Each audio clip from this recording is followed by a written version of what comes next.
Hey, what's up? So one of the things I wanted to start doing was actually carve some of my followers' logos. So I think this will be interesting and fun to kind of go through all my followers and see what all logos are out there, what kind of small businesses we have going on, makers, creators, video creators. I want to do all of that. So I think this would be a cool thing to do. This is my first one. I already started stage one, as you can see.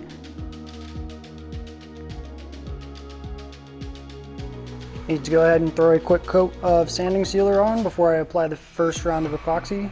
I use Seal Coat by Bullseye. Really can't beat this stuff. What this does is it seals the wood so that the epoxy, when it's curing, does not actually discolor the wood around it.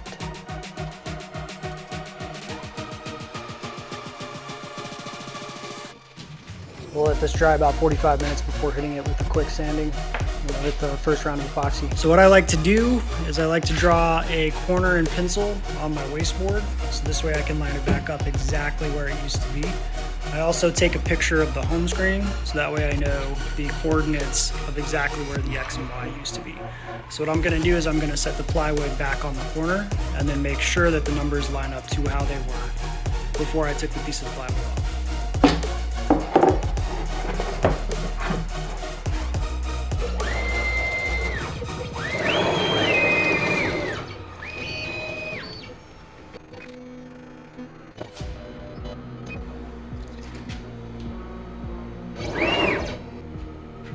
Okay, so I have my bit zeroed to this piece of plywood now, so my X and Y are accurate. I've double checked the coordinates on the main screen. I have my program loaded up, and I'm gonna go ahead and get this next circle carved out so we can pour the yellow.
So this is where we're at. So what I have to do now is go ahead and surface this. Piece of work is completely level, and then we can add the tabletop epoxy.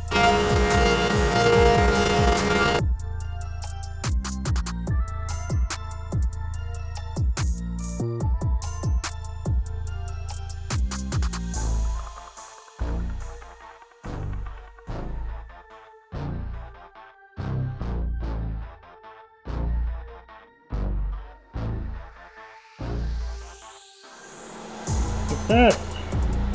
I don't know about you guys, but I do not want an epoxy related illness. I highly recommend getting a mask like this to avoid that. Anyways.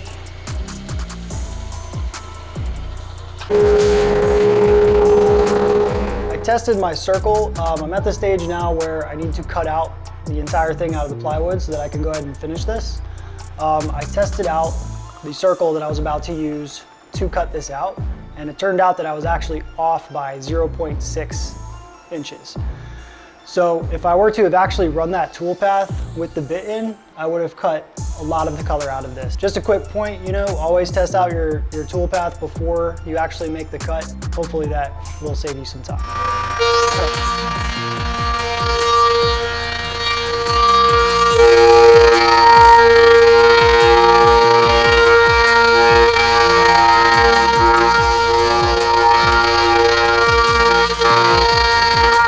I've got everything exactly like I want it.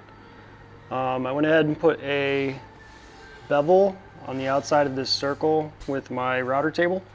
Right now, the only thing that's left to do is go ahead and throw the tabletop epoxy on top of it. What that's gonna do is fill in all of the small, tiny holes that are on top of this layer that was surfaced recently. That will give this a crystal clear look.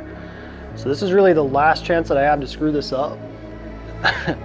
This is about a week's worth of work, so hopefully it goes well.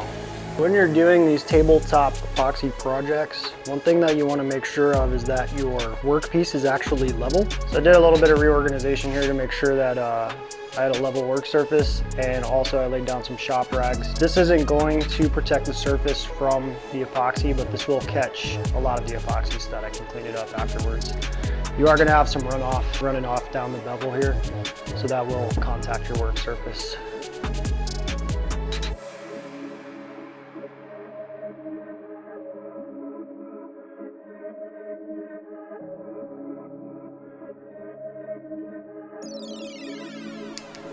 I really love how the tabletop epoxy brings this piece to life. This is looking really good.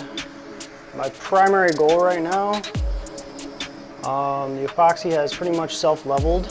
So my primary goal is to keep the bubbles out of the epoxy while it sets.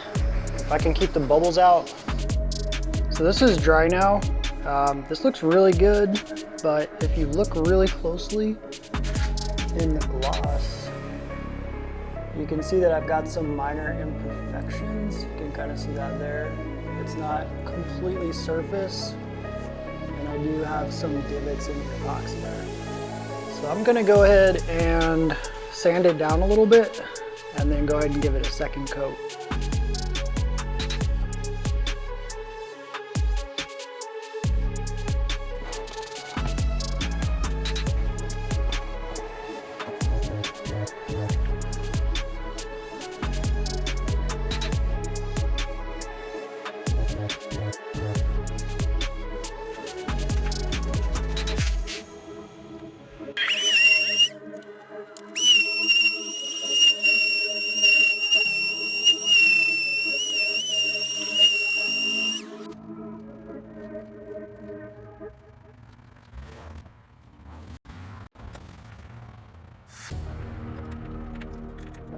So this is the first reveal that I'm doing. I really enjoyed making this. Some of the lessons learned that I had, specifically the tabletop epoxy.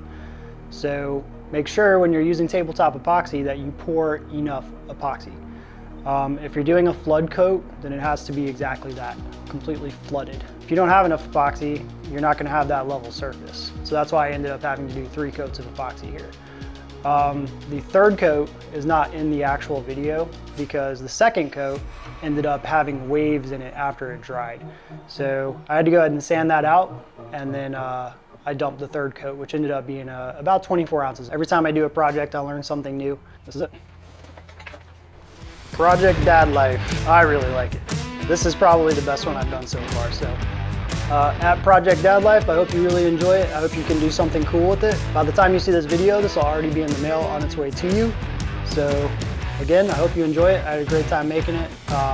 If you're new to my YouTube channel, hit subscribe. Give me a like if you like stuff like this or you enjoy my work. That really helps me out as a creator slash maker, so that's awesome. Head on over to my Instagram channel where you can see the reveal and some of my other projects. Thanks.